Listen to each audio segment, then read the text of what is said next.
let's talk about public speaking, shall we? That's why we're here. We're all women speakers, which I really admire. I truly believe we need more women speakers in the world. We need more women in the right rooms on the bigger stages, showing their message. I believe that's how. Can everyone hear me? Is it? Yeah. You can always. There's a chair, couple of chairs here too. I believe that's what the world needs in order to, I don't know, bring some more compassion, understanding, community mindedness, some peace, less wars, less weaponizing things.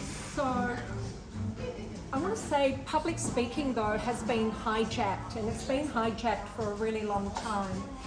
We've been sold the idea that memorized scripts and polished performance are what make us engaging, only that's not it.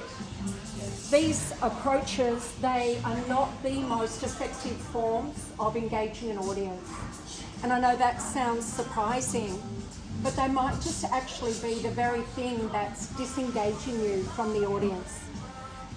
And it's surprising because conventional training so heavily emphasizes focus on your content, your preparation, your presentation, like slides and how you present, and your performance. So, as I say, that may be the very thing that disengages you from your audience. So, if it isn't memorizing your script or polishing your performance, what is it that makes us engaging? Connection. Building connection. Yeah. Networking. Networking. What else? Storytelling, which comes from the heart, right? Yeah. Passion. Yeah. So it's an authentic speaker, and it's someone who dares to be present beyond performance. Makes sense, right? Someone who dares to be present beyond performance. So, public speaking, the true goal of public speaking isn't to perform and give information to people. It's actually to engage, to be present. That's the true power of engagement, is presence. So audiences nowadays are more discerning. They're actually tuning out from talks. They have information overload, information fatigue. I think we all do, actually. So we're in a world where we have so much information, we're flooded with it. And that's why audiences are tuning out. They're not looking for information. What they're actually looking for is a real experience, a genuine experience, an unscripted, authentic experience. And the cookie cutter approach of rehearsing your stagecraft, that doesn't inspire audiences anymore. Beneath the surface of prescriptive gestures and stagecraft and tone of voice, all that we're told we're supposed to remember and perform on stage, that no longer moves people. So I want you to consider this. All of that training in performance might be the very thing that is training speakers out of their personal power. Out of our personal power to be authentic and present with the people who are in front of us, rather than standing here and having a memorized script and pushing it on you, having you make you listen to what I have to say. So our role in public speaking isn't to feel good about ourselves or our talk or our delivery. Although that actually does have a certain appeal, to get up and get accolades. And I know I've certainly been in that position some time ago. Our role is to get good at feeling and reading the audience. Yeah. And the beautiful truth is, it's not something new to learn. It's something to remember. It's not a skill to perform. It's a state to return to within ourselves. So, you've got the cutest, she's got the sweetest smile. She gets me every time. It's a state to return back to. With presence, it anchors you. It gets you out of your head where your critical mind lives. All of that, what you can and can't do, what you should and shouldn't do, we all relate to that. And it can get in the way when we're up speaking, which is why we get nervous. So presence gets you out of that. And it returns you to your inbuilt confidence. It gets you back into flow, back into resonance with the audience. And this is where you start to build trust, not before, not with your words. Words don't build trust. Having someone talk at you who's not particularly present isn't compelling.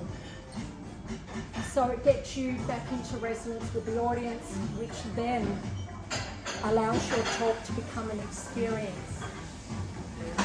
Yeah. Who can relate so far? Yeah. So this is the future of public speaking. If you think about it, I'm going to get you to remember 3 things, and some of you said you wanted to note take, so if you want to take notes, this is the time. So the first one is on stage. On stage, connection comes before performance. And I'm sure you can see how important that is. If not, you already knew it.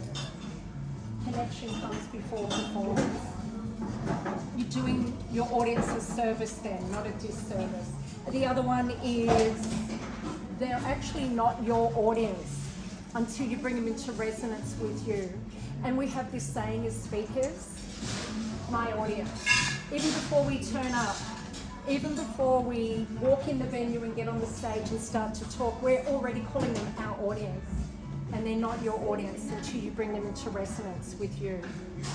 And the third point we need to remember, hey, welcome, nice to see you here, is your talk, it exists to serve the audience. Your talk exists to serve the audience, not the other way around, as I spoke about, which it's not for us to feel good about ourselves and to walk away going, hey, I delivered that perfectly, that was a great talk. We've all had those moments though where we've gotten up, and I certainly have, where I've delivered a really great talk, perfectly. I ticked all the boxes, only something fell short. And then other times where we just showed up and the audience leaned in because they could feel the authenticity. You know, so it's not about being perfect or not making a mistake or memorizing, and here's the mistake we do, we think we have to memorize every line, every word, every pause, every gesture, all the stagecraft, every comma, every full stop, exactly as we rehearsed it. And the true job, our true role as speakers is to, yes, we create a well-crafted talk, we must. We must work on our talk and make it beautifully authored. We must rehearse and rehearse and rehearse until it's embodied. And then we must surrender that when we get up on stage. We must let that go so that we can then be present to the moment and deliver through our humanness, our humanity. Right? So the more you become authentically present as a speaker, and I know it takes practice, I used to be so nervous, so awkward, things didn't have a flow, but the more authentically present you are and prepared, and then letting that go and coming and being authentic through your humanness, the more that you'll tap into something that can't be scripted, can't be rehearsed, can't be performed. And that's what will set you apart. That's the game changer. So the next time you write that talk, remember, What are you going to do? You're going to craft it well. What's the next thing you're going to do? Rehearse it till it's embodied. And we often don't give ourselves enough time to do that. So do that, embody it, and then let it go. So the next time you're on stage or on a platform where you're delivering to someone, this is a platform. Just lean in with curiosity. Set the intention of, instead of how am I doing, how are we doing? And then that gives the unspoken message of, I'm with you. I see you.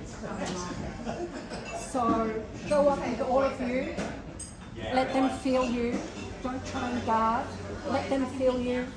Feel into the audience.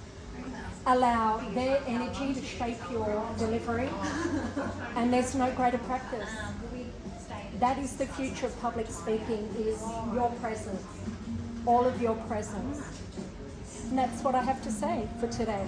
So thank you. All right. And then Jenna, what are we doing now?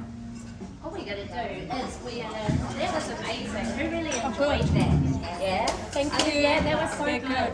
I'd like to ask you, who here has made a mistake before in life? Who's made a mistake? Oh, not one. Not one. No, you've not made so many.